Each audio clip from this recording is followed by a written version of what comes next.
He murdered 5 women within just 12 weeks, each attack being more brutal than the last one. The police had over 2,000 suspects, yet no arrest was made. The letters would taunt the investigators, signed with a name that would soon haunt the world for centuries to come. Signed, Jack the Ripper. Welcome to the Afterveil. My name is Victor Corvin, and tonight we dive into the underbelly of Victorian London in the Whitechapel district, a place swollen with poverty, disease, and despair. Women walked the alleys beneath flickering lamps, selling what little they had to survive. And from the mist, he emerged, silent, unseen, merciless. Because the world didn't just fear him, it fed on him. And the details of the murders will make you understand why. Between August and November of 1888, 5 women met their end in the cold labyrinth of Whitechapel.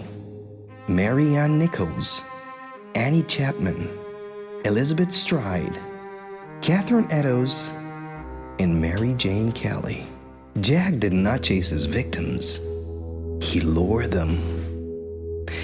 It is said that some of the women he approached, he offered grapes, a rare luxury at that time. Not anybody could afford them, and to accept them was to accept a brief escape from hunger, a taste of something sweet in a world that had forgotten sweetness.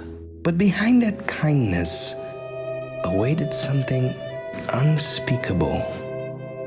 There was calculation in what had been done. When their bodies were discovered, the scenes revealed something far beyond ordinary cruelty. With surgical precision and so unnerving that even the most seasoned investigators struggled to find words for it. It was not just the violence that haunted them, but the sense that whoever had done that had taken their time. Words could not express how disturbing the scenes were, but the thought that a human could do such things would shake your soul to the very core. You know the phrase. You have to see this for yourself in order to believe it. The police were baffled. Letters signed Jack the Ripper began arriving at the Central News Agency. One letter contained something that belonged to one of the victims. And we're not talking about clothes or accessories, but I'll leave it to your imagination.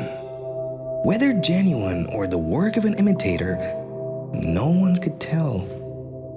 But it was enough to carve his name into history's black ledger. Whitechapel descended into panic, and the streets emptied after dusk. Rumors spread faster than the fog itself. Was he a surgeon? A butcher? A foreigner? An artist who fell from grace? Or perhaps someone wearing the mask of a gentleman? And the newspapers, they loved it. They fed on the terror. Every headline, every whisper, every suspect turned the Ripper into something more than human. He became a phantom, a myth of Victorian dread. When it comes to suspects, there were many theories. A Polish immigrant named Kominski, said to be unstable. A very skilled surgeon. Even whispers of royal blood that a prince hidden by the crown was behind all of it, yet the truth never surfaced. The Ripper vanished into the same mist he emerged from, as though London itself had swallowed him whole. There are details that the world often forgets. One of the letters, titled "From Hell," was written in a different hand from the rest. Its spelling was crude, authentic. Experts say it might be the only real message from the killer. Another detail is that Mary Jane Kelly, the Ripper's final victim, was the only one murdered indoors. The room was locked from the inside, and some say the killer had the key. Others believe he was already in the room before she entered. And then there's the strangest thread of all. The killings stopped as suddenly as they began.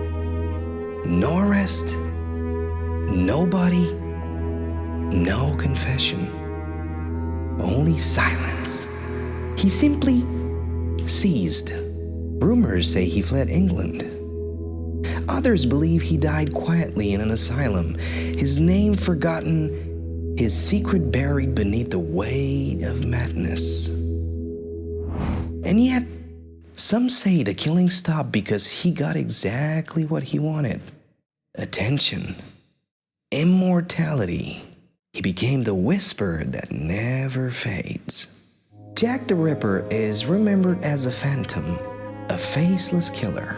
But perhaps the greater horror lies not in the knife, but how quickly the world turned the suffering of 5 women into a big spectacle. The real terror was indifference, the way the city looked away until it was too late. In that silence, evil found home. So if you walk through Whitechapel today, you'll still find the fog, the echo of hooves, the ghostly glow of the lamps.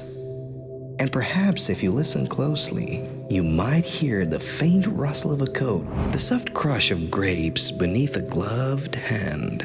Because some stories never die. They keep echoing just beyond the veil. My name is Victor Corvin, keeper of the Afterveil, from where I bring you knowledge of the creepy, mysterious, and the macabre. If you enjoyed the story about Jack the Ripper, England's most notorious serial killer, you might also enjoy the previous episode where we get in depth regarding Scotland's serial killers, Burke and Hare, the body snatchers. Keep your lanterns lit. Until next time.